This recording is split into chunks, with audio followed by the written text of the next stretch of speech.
minutes. 1. Man's Quest in Space. This book of Earths began years ago with a single little figure of Earth taken from what old book I do not know. For a long time it lay by itself. Then another came upon by chance was laid beside it, and still others as I happened on them, always by chance. Old odd maps joined the casual collection. Maps of the earth, the moon, the heavens. It was never a collection in the usual sense of the word, because it was so casual. But, such as it was the origin of this book. For it occurred to me not long ago that it would be fun to put them all together, and many others with them, chosen to fill in the gaps of the original group. Luckily, for the fun of it, the search about to begin would not be limited to what we know about the Earth, else it would have ended before it began. For we live in a universe of which we know little, and on a planet of which we know perhaps less. It would include not only what we know, or think today we know, but also anything that has been believed or felt, or no more than guessed to be the picture of the Earth and its place in the universe.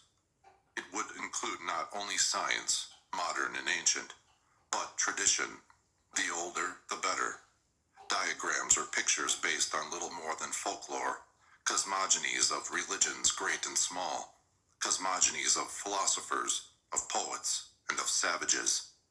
It would gather together pictured theories, guesses, hypotheses, or merely flights of pure imagination, whether true or false today. Since history teaches us nothing if it does not teach us that one century's false doctrine is another century's truth, and that the mistakes of any age or race are quite as illuminating as any truth by which it lived. This collection of pictures, therefore, would not be scientific, not selected to prove one thing or to disprove another, not prejudged by any standard, but that of a record told in pictures and diagrams of what man has guessed this earth to be ever since he first began to wonder what the figure of the body was in which he lived.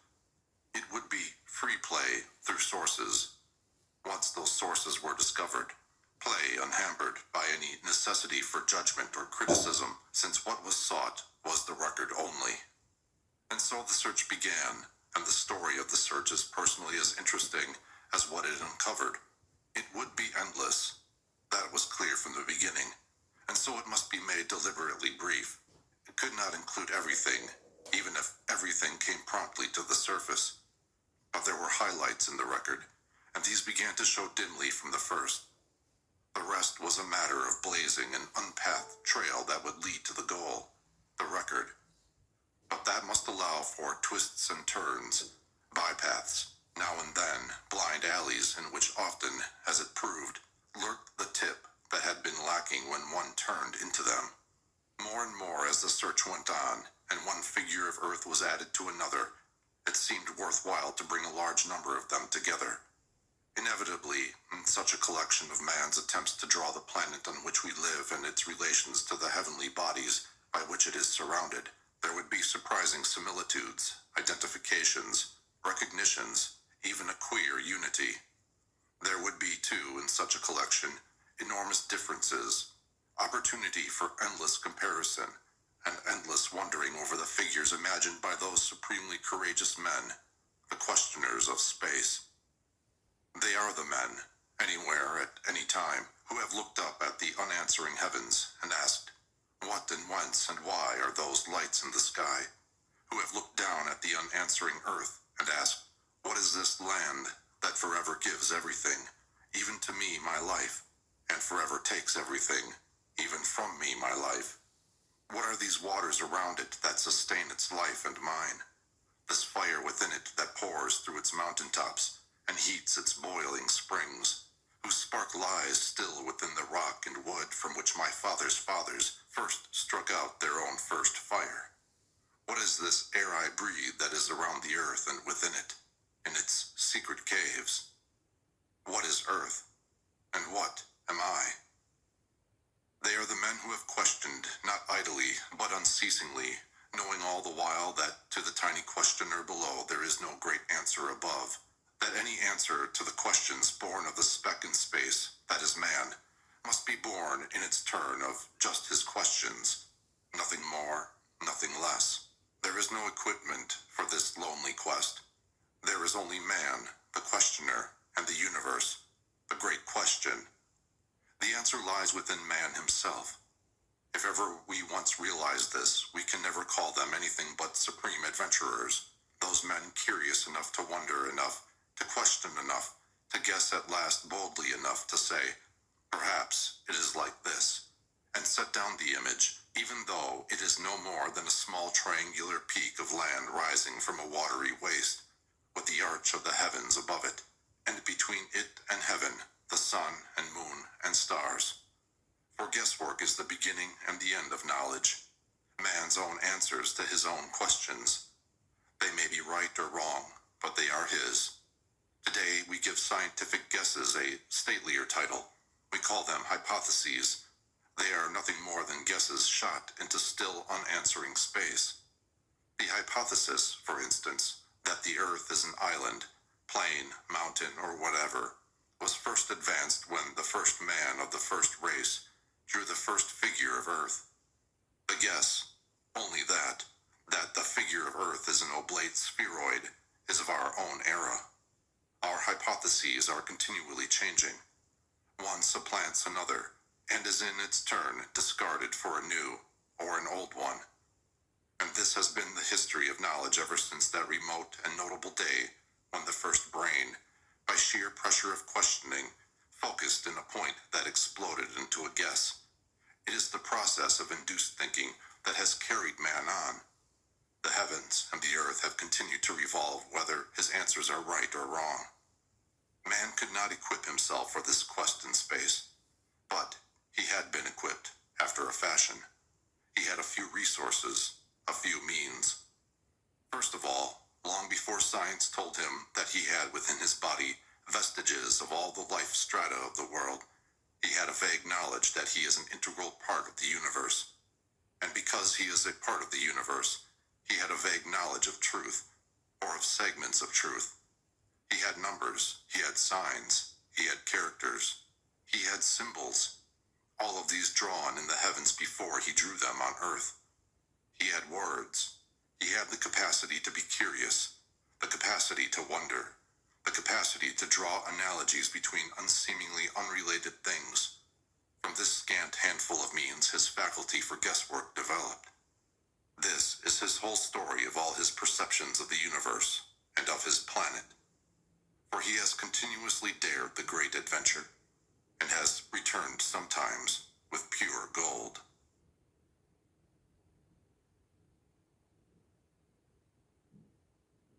2. Figures of Earth.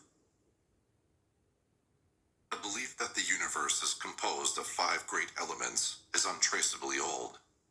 Even the savage knows very well 4 of these elements, water, air, fire, and earth, and has a vague sense of the 5th, ether, or space. From varying combinations of these 5 elemental substances, the ancients believed all of the phenomena of nature were formed. Earth itself was composed, in the last analysis, of these 5. Man also, they believed, was a unique compound of these elements, and was, at death, resolved back into them. Each of these great creatures, as they were called, was symbolized by a certain shape, and the total figure of the 5 different forms, superimposed on one another in a regular order, is the stupa of China and India, the sotoba of Gorin of Japan, the 5-circle, or 5-zone, or 5-blossom funeral stone to be found everywhere in the Orient. The cube represents the earth, or stable foundation on which all builds. The sphere represents water, the pyramid or triangular tongue, or the elements in motion. The crescent or inverted vault of the sky, air or wind, the acuminated sphere or body pyriform, ether tapering into space. Of course, the old philosophers assigned particular places or grades to these 5 elements. Plato gave the first place to fire, the second to ether, then followed air, water, and lastly earth. But Aristotle placed ether first, as that which is impassible, it being a kind of 5th body, and after it he placed those elements that are passable in the order of fire, air, water, and earth. Sit down with pencil and paper, or, as the first mathematicians did, sit down on the seashore and draw with a shell on the sands the simple or complex geometrical figures, whatever you will. It will be a rather unremarkable accident if you happen to put down a single figure that is not at some time represented either the figure of Earth directly or a direct relation of the Earth to the universe. Take the 5 regular solids, for instance: the tetrahedron, the octahedron, the icosahedron, the cube, and the dodecahedron. The Earth has been a tetrahedron, and it has been many, many times a cube. It has been conceived of as an 8-sided figure. One of the Siberian tribes believes today that the octahedron is the true figure of Earth. It was by way of the 5 regular solids, the 5 mathematical bodies, that Kepler, as we shall see later on, sought to solve the mystery of distances in the heavens. Seeking for some fixed relation of distances between the 6 planets and the Sun, he found, or believed he found, that the 5 regular solids fitted between the 6 spheres in a very curious order, and he elaborated on the nature of these solids and their relation to our solar system all his life. The nature of the tetrahedron was of fire. The nature of the octahedron was of flying birds. The nature of the icosahedron was of water. The nature of the cube was of earth, even though it fitted into place between Saturn and Jupiter, and the nature of the dodecahedron was that of the celestial vault, or ether. Earth has been given also at one time or another, and in one way or another, all of the pyramidal forms. It has been figured as a 3-sided and a 4-sided pyramid, and likewise as a cone. It has been a cylinder filled with compressed air and balanced in the center of the universe. It has been, at one time, a ridge form, a 3-cornered form, says Ricordes, The Castle of Knowledge, 1556. Like the ridge of a house where one side layeth flat, and the other 2 lean aslope, and this form they judged better for 2 causes. First, they thought it was more steady than a cube form, because it hath a broader foot, and a lesser top, and secondly, for that they thought it a more apt form to walk on, and more agreeable to the nature of the earth, where sometimes there riseth high hill, and sometimes again men may see great vales descending. Again, they think this ridge form meetest for the standing of the sea, and for the running of rivers. For in the first form, a cube, if the sea should rest on the outermost plain, then would it overrun all that plain, and so flow over all the earth, whereas in this second form, it might rest about the foot of the earth, and yet the slope rising will not permit it to run over all the earth. And so for rivers, if there is no slopeness, as in a cube there is none, then cannot the rivers run well. Already in these dozen geometrical figures we have collected 2 groups, one of which, the 5 regular solids, has been noted. The other one is that group from which all the known crystalline mineral forms, except radium and helium, can be constructed. The 8 basic elemental geometrical magnitudes, with 8 definite bounding surfaces that compose a perfect series. The first is the sphere with its one and only surface. The second is the cone with its 2 surfaces. The third is the cylinder with its 3 surfaces. The fourth is the tetrahedron with its 4 surfaces. The fifth is the 3-sided tablet with its 5 surfaces. The sixth is the cube with its 6 surfaces. The seventh is the 5-sided tablet with its 7 surfaces. The eighth is the octahedron with its 8 surfaces. And then again the earth has been represented by a figure quite outside the angular figures. The sphere, for instance, as a figure of earth, appears to be as old as any of the others, and, like the others, has undergone the test of recurrence. But an even more curious form has been ascribed to this still mysterious planet of ours, a spiral. The beginning, or the end, that is, of a spiral form, like the vine, or like a watch spring, which, stretched or sprung, may reach from earth to heaven, along which all that lives in the universe may descend and ascend, a sort of Jacob's ladder without rungs. Before man had the watch spring, his own creation. He had before him the vine, nature's handiwork, and he used it to symbolize that for which he was always seeking, the connecting link, the path of communication between earth and heaven. Of the spiral forms given in figure 14, the two small ones in the center are modern drawings of radium and helium atoms, but their duplicates are to be found in the oldest, crudest pictographs of the cosmos. Man's attempt to represent by a line either Earth's creative power and strength and energy, or the mysterious potent force of nature itself. The lower spiral is the ordinary right-handed or dextral curve found everywhere in nature. The upper left-handed or sinistral spiral, with its flying birds in opposition, is a curious little drawing taken from Physiologia Picturiana Experimentalis, 1680, perhaps suggested by Leonardo da Vinci's notebook on the flight of birds, written nearly 2 centuries earlier while he was making his marvelous studies of spiral formations. For the great struggle of one element against another, suggested in this sinistral spiral, was itself to Leonardo the very secret of the mysterious force which shapes the structure of waves, of reeds, of animals, of man, of shells and horns and flowers and climbing vines. The force itself he could not define, but its movement he could trace, and its path was not a line or a closed circle, but a spiral twist, which might take the right-handed or the rarer left-handed way. There came to him what might be called a revelation of spirality, and he found the coil of a worm, the curve of the humblest shell, the wreathing smoke of a candle, the tiny whirl of street dust, the budding of a fern or a cyclamen, of an onion or a rose, just as significant as the spiral-like flight of birds or the spiral formations of water.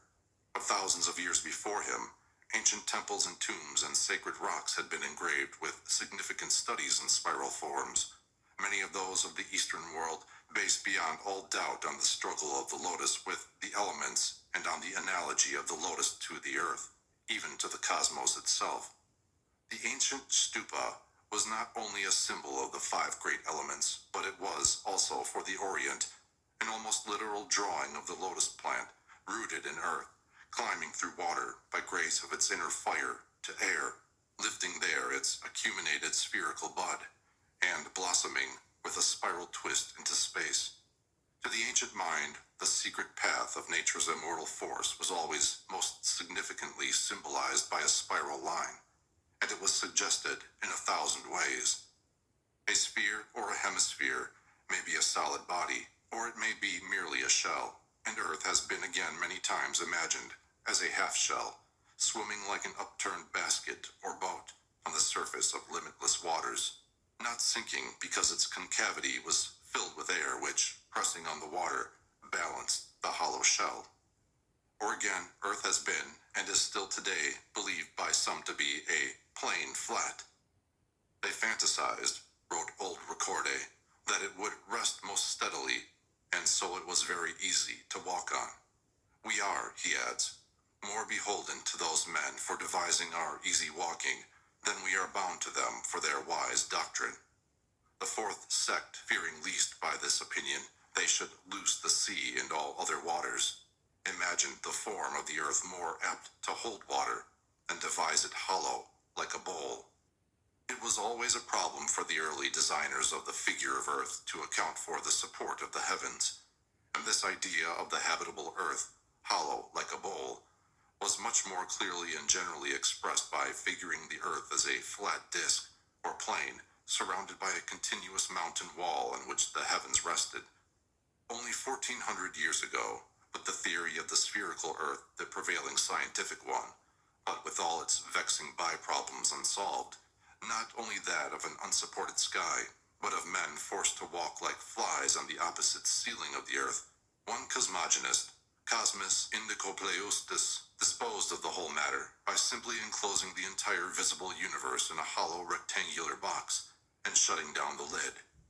Man lived inside his box like a squirrel in a cage. The Cosmasian idea was a simpler scheme of world-making than the model offered in Figure 19, but it happened that this simple geometric figure is very similar to the Babylonian concept of the universe. Earth as a series of stages or steps, pyramidal in structure, enclosed within a series of concentric spheres. For the idea that heaven is round and that earth is square is very old, as old perhaps as the square and the circle, the foundation of measure. Heaven is round like an opened umbrella, say the Chinese. Earth is square like a chessboard, or earth is square like a box. Heaven is round like the awning of a carriage. Yet on what, if the earth is square, may the dome of heaven rest? Not only that it may have firm support, but also that it may be tightly joined to the earth. For the ancients greatly feared that heaven, illy supported, might collapse and destroy its foundation. They feared also that, if heaven and earth were not hermetically cemented or glued together, untold horrors might creep into this universe from some fabulous outside. For instance, the circular edge of the heavenly dome might find support firm enough by resting on the four quarters of the square earth, in spite of the intervening arcs of water it must span. But there would be the open quarters, and unknown and unimaginable monsters might succeed in swimming through the depths of water under heaven's unguarded edge, and so insinuate themselves into the earth waters, with the very probable result of the destruction of the world. Therefore, said some, heaven's edge might very well begin as a square joined tightly to the earth square, and then melt insensibly into the rounded firmament. But, said others, heaven is immeasurably high, earth immeasurably deep. Each covers the other, and both fit tightly together. Whether square or round, both must be one or the other. A six-faced tetrahedron, a solid giving the maximum of surface for the minimum of volume, represents, according to one theory, the figure of earth. This particular theory, a theory, by the way, of the latter 19th century, would seem to argue for the existence of an economical universe, with the earth modeled on a plan designed to produce the greatest possible surface from the least possible substance. And earth is also the mundane egg, or oval form. There is another thing in antiquity, wrote Thomas Burnet in his The Theory of the Earth, 1697, relating to the form and construction of the earth, which is very remarkable, and hath obtained throughout all learned nations and ages, and that is the comparison or resemblance of the earth to an egg. This notion of the mundane egg, or that the world was oviform, hath been the sense and language of all antiquity, Latins, Greeks, Persians, Egyptians, and others. Burnet did not overstate his case, for this was his theory also. The concept of the earth as the mundane egg, or of the universe as the cosmic egg, is one of the ancient of ancient figures of earth. It appears everywhere, in the mythologies, cosmogonies, traditions, and folklores of all races, and of all times. Heaven encloses the earth from without, as the shell encloses the yolk, or the earth's crust is the shell of the mundane egg. Burnet's whole theory of the earth was built on this idea. There is no end to the analogy between the egg and the universe, or to the concept of the earth as the egg of the world. These are some of the geometrical figures by which the earth and the universe have been represented, but shapes have also been used to describe it. Shapes are irregular things compared with geometrical figures, but they may be accurate nevertheless. Pear-shaped, for instance, is for descriptive purposes just as exact as triangular or round, and so the earth has been described and drawn not only as pear-shaped, but as boat-shaped, as heart-shaped, as egg-shaped, as tomato-shaped, as turnip-shaped, gourd-shaped, onion-shaped, lotus-shaped, rose-shaped. It has been many times a tree, a great island leaf with roots, a flower, a mountain, an octave in the cosmic series, or a note in the cosmic scale, or the living body of the God of heaven, the universal man, spanning the space between the highest heaven and the lowest earth. And for the last few hundred years it has been an oblate spheroid. But ask science today what is the figure of earth, and science will reply not with the geometrical figure of an oblate spheroid, nor with any definite shape drawn on the eye to see, but with a word. Earth is a geoid. Ask what is a geoid, and science will reply, an earth-shaped body. Ask what is an earth-shaped body, and science will answer, a geoid, a shape that is expressed by a word, but not yet by an image. The mysterious figure of the earth, the shape peculiar to itself, has not yet been determined, with all of man's questionings and guesses.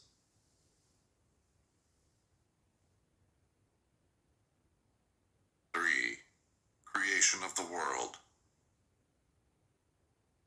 And yet, he has tried to determine it, with that handful of working means left him when the gods departed, his vague knowledge of truth, which has served him better for determining what is not truth than what is truth. His numbers, his signs, his characters, his symbols, his words, his capacity to be curious, to wonder, and to draw analogies between strange things.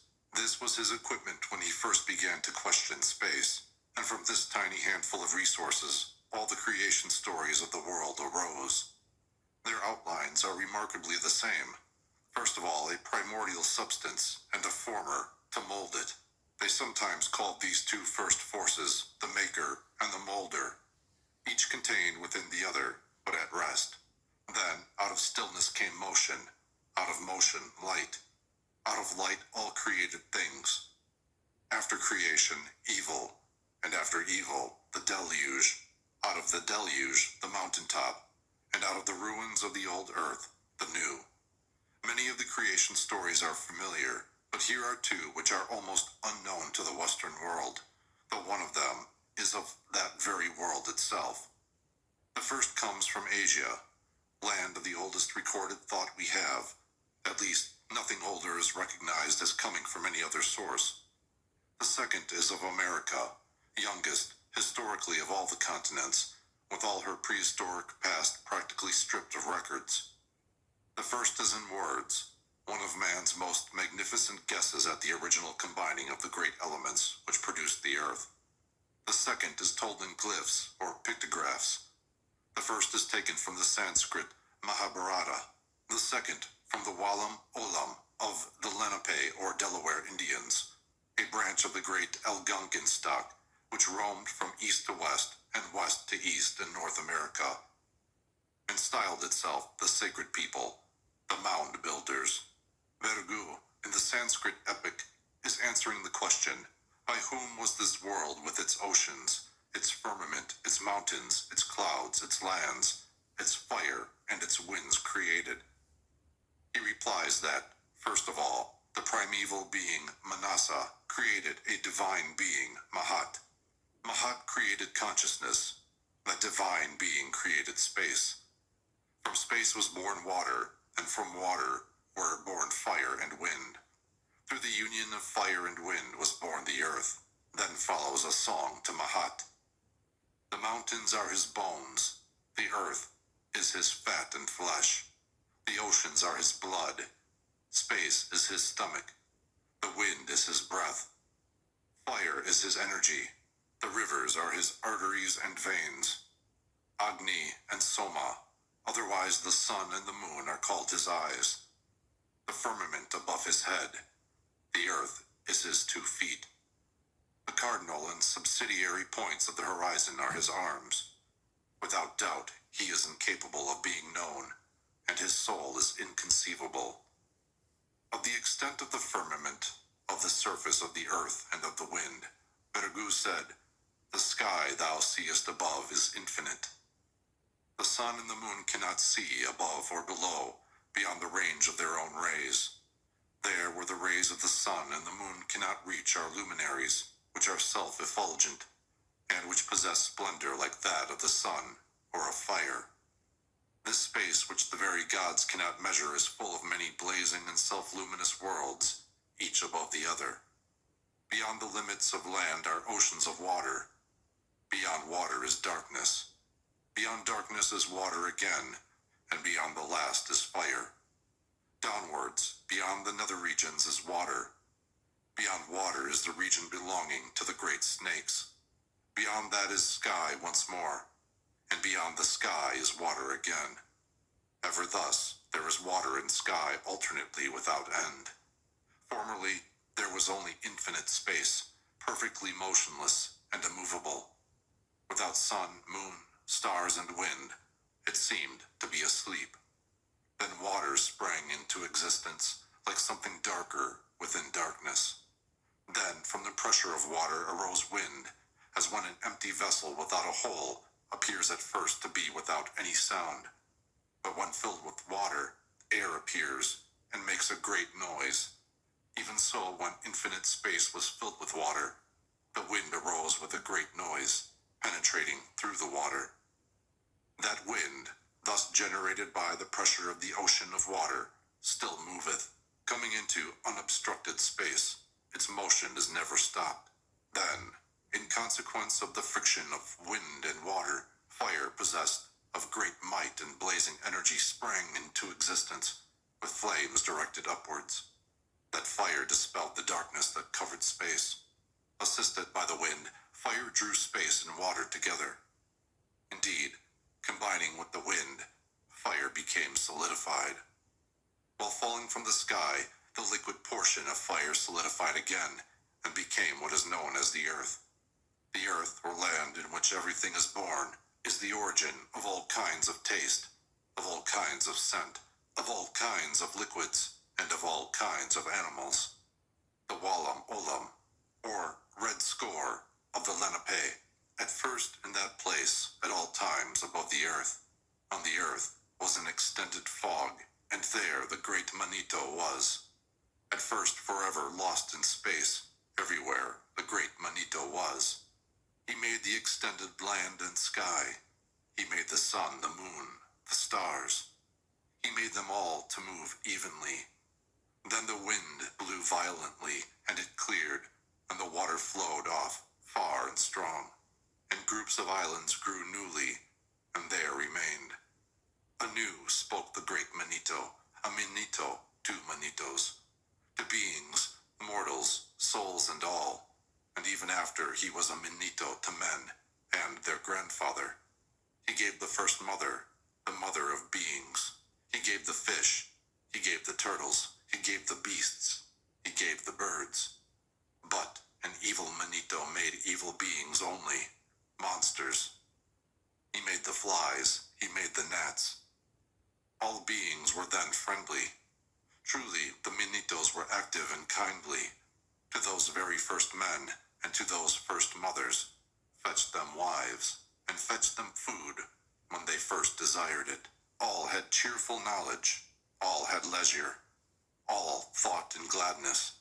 But very secretly an evil being, a mighty magician, came on earth, and with him brought badness, quarreling, unhappiness. Brought bad weather, brought sickness, brought death. All this took place, of old, on the earth, beyond the great tide water, at the first. Long ago there was a mighty snake, and beings evil to men. This mighty snake hated those who were there, and greatly disquieted those whom he hated. They both did harm. They both injured each other. Both were not in peace. Driven from their homes, they fought with this murderer. The mighty snake firmly resolved to harm the men. He brought 3 persons. He brought a monster. He brought a rushing water. Between the hills, the water rushed and rushed, dashing through and through, destroying much. Nanabush, the strong white one, grandfather of beings, grandfather of men, was on the Turtle Island. There he was walking and creating, as he passed by, and created the turtle. Beings and men all go forth. They walk in the floods and shallow waters, downstream, thither to the Turtle Island. There were many monster fishes, which ate some of them. The Manito daughter, coming, helped with her canoe, helped all, as they came and came. And also, Nanabush, the grandfather of all, the grandfather of beings, the grandfather of men, the grandfather of the turtle. The men were there together on the turtle, like to turtles. Frightened on the turtle, they prayed on the turtle that what was spoiled should be restored. The water ran off, the earth dried. The lakes were at rest.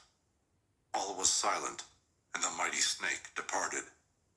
Let us extract several of these primitive world pictures from the Walam Olam and set them side by side for comparison. Quite apart from any meaning attached to them in the legend of the Lenape, these 3 signs illustrate very well indeed what were probably the first two world concepts of man. Either that the earth was an island in a watery waste on whose waves the sky rested as best it might, or that it was a vast plain overarched by the solid vault of heaven and tightly enclosed within it.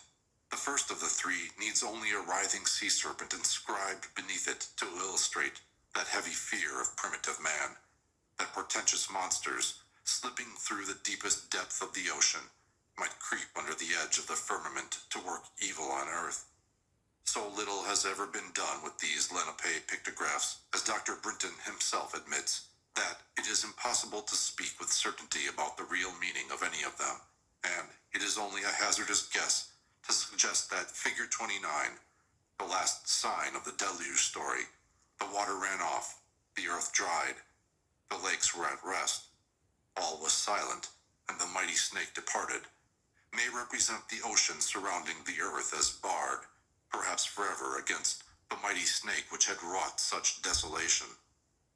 The oblique lines would serve here instead of an earth-surrounding mountain wall, or a circular continental ring beyond the river ocean to guard the earth against invasion from without.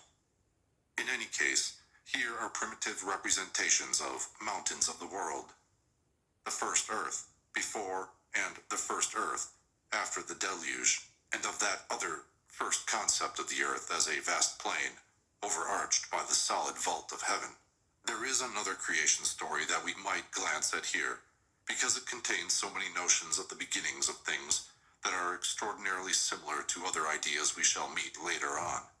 It is the creation story of the Maidus, an Indian tribe of northern California. When this world was filled with water, so Dixon translates the tradition, Earthmaker floated upon it, kept floating about. Nowhere in the world could he see even a tiny bit of earth. No persons of any kind flew about. He went about in this world, the world itself being invisible, transparent like the sky. He was troubled. I wonder how, I wonder where, I wonder in what place, in what country, we shall find a world, he said. You are a very strong man to be thinking of this world, said Coyote. I am guessing in what direction the world is. Then, to that distant land, let us float, said Earthmaker. In this world they kept floating along, hungry, having nothing to eat. You will die of hunger, said Coyote. Then he thought, no, I cannot think of anything, he said. Well, said Earthmaker, the world is large, a great world. If somewhere I find a tiny world, I can fix it up. Then he sang, Where, little world, art thou? It is said he sang, kept singing, sang all the time. Enough, he said, and stopped singing. Well, I don't know many songs, he said. Then Coyote sang again, kept singing, asking for the world, singing, Where, O world, art thou? He sang, kept singing. Then, enough, he said, I am tired. You try again. So Earthmaker sang, Where are you, my great mountains, my world mountains? He said.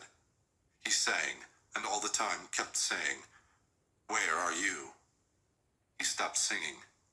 Enough, he said. You try also. Coyote tried, kept singing. My foggy mountains, where one goes about, he said. Well, we shall see nothing at all. I guess there never was a world anywhere, said he.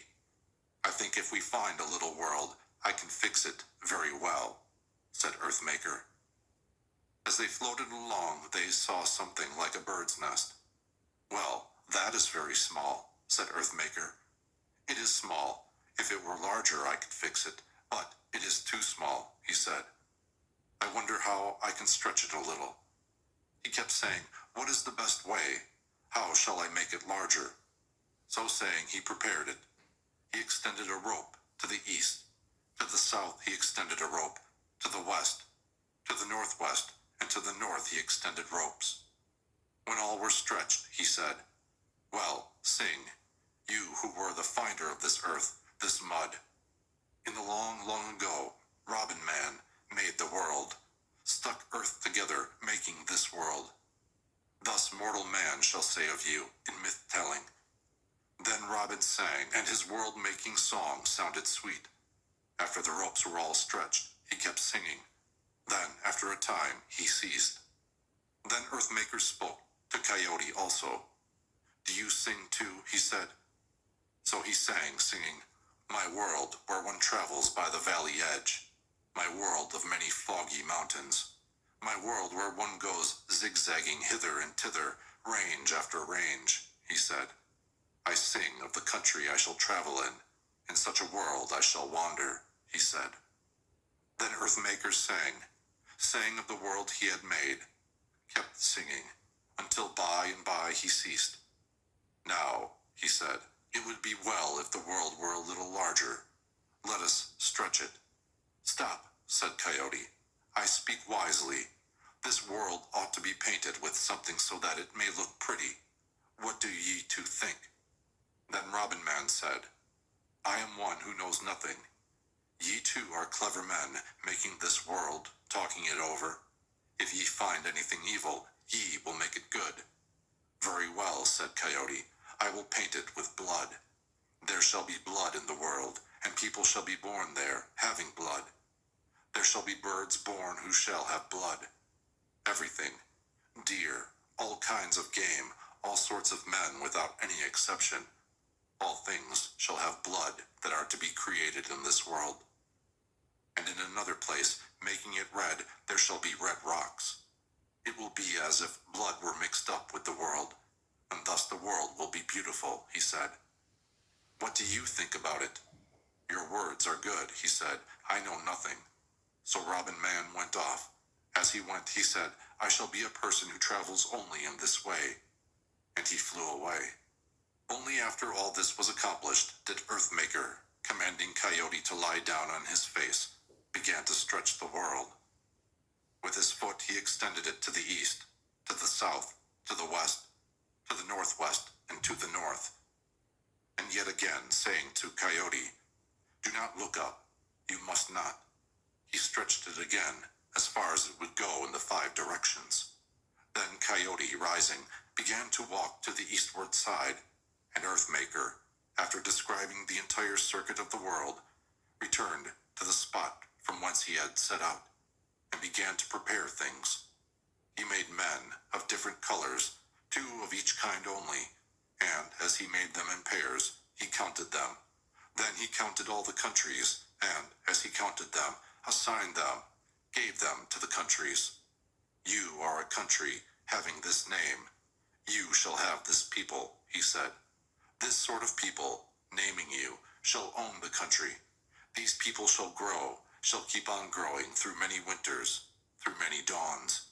They shall continue to grow until, their appointed winters being past, their dawns being over, this people having finished growing, shall be born," he said. So Earthmaker created to each country a name and a people with a name and speech, each different, until he arrived at the middle of the world, where he made 2 others and left them, saying, "Ye here, growing steadily, when so many winters shall have passed, very many winters, many days, ye shall be fully grown," he said. "Then ye shall be mortal men, ye shall be born full grown. Ye shall not be born soon," he said. Continuing on his way to the uttermost limit where mortal men were to live, he stopped and created, first 2, whom he laid down, and 2 more, and still another pair. "Ye shall remain here," he said, "and your country shall have a name. Although living in a small country, in one that is not large, it shall be sufficient for you.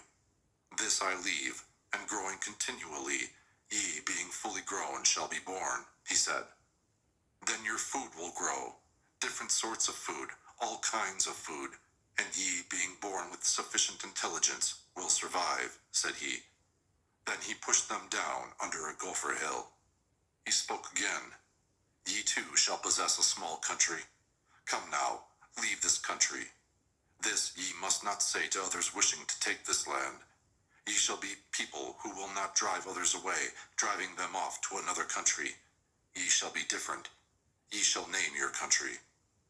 To still another pair he spoke, saying, "Ye shall have children, and when your children shall have grown larger, then Looking all over this country, ye must tell them about it, teach them about it, naming the country and places, showing them and naming them to your children. That is such and such a place, and that is such and such a mountain. So when ye have caused them to learn this, teaching them, they shall understand even as ye do yourselves.